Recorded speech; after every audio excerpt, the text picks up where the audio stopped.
আসসালামু আলাইকুম। আমি ইবতেসাম সুলতানা।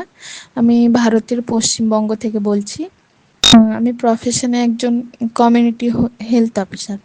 তো আমি এখন বর্তমানে মানে কোরআন একাডেমির কোরআন তর্জমা কোর্সের ৭ম ব্যাচের পাঠরত ছাত্রী। তো প্রথমে আমি বলি যে আমার খুব ইচ্ছা ছিল মানে কোরআনের মানে শেখার, তর্জমা করা, নিজে থেকে মানে মানেগুলো বোঝার, নিজে থেকে যাতে পড়তে পারি। তো তার জন্য আমি একদিন ফেসবুকে স্ক্রোল করতে করতে এই কোরআন একাডেমি পেজটি পাই। তারপরে সেখানে ওনাদের সঙ্গে যোগাযোগ করি। প্রথমে ওনারা একটা ফরম্যাট দিয়েছিলেন, সেটা আমরা ফিল আপ করে ওনাদের কাছে পাঠাই। তারপরে ওনারা হোয়াটসঅ্যাপে যোগদান করান এবং খুব সুন্দরভাবে এবং খুব বিশ্বস্ত মানে যারা বাংলাদেশের বাইরে ভারত থেকে যারা সত্যি যদি যারা শিক্ষার জন্য এই কোরআন একাডেমির কাছে আসেন, তো সত্যিই বলবো খুবই একটা বিশ্বস্ত একাডেমি।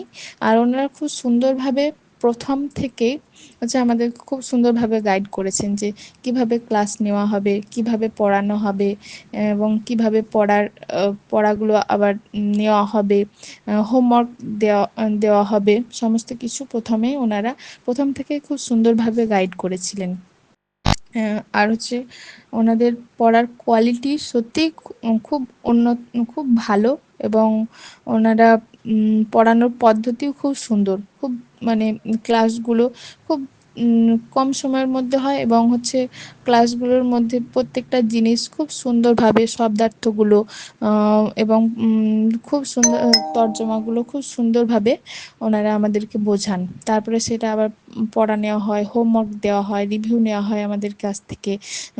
এবং এখন আমি বর্তমানে হচ্ছে আমাদের ৪৫তম ক্লাস নেওয়া হয়েছে। তো এখন আমি আলহামদুলিল্লাহ যে আমি হচ্ছে যে অনেক কিছু কোনো কোনো কিছুই আরবিতে লেখা দেখলে সেটা মানে নিজে থেকেই কি মানে সেটার আমি নিজে থেকেই সেই শব্দার্থটা বুঝতে পারি। এবং সত্যি আমি ওনার কোরআন একাডেমির আমার সমস্ত শিক্ষক হুজুর যারা আছেন ওনাদেরকে সত্যি আমি খুব ওনাদের ধন্যবাদ জানাতে চাই যে ওনাদের খুব সুন্দরভাবে এবং খুব পুঙ্খানুপুঙ্খভাবে ওনারা পড়ান। তবে যারা সত্যি এই কোর্স করতে যান তারা বলবো আপনারা সব থেকে একটা বিশ্বস্ত এবং খুব মানে খুব যত্ন সহকারে ওনারা পড়ান। আপনারা চোখ বন্ধ করে এই কোর্সটা করতে পারেন। কখনো হচ্ছে আপনারা মানে মানে মানে ডিসঅ্যাপয়েন্টেড হবেন না। তো ধন্যবাদ সবাইকে। আসসালামু আলাইকুম।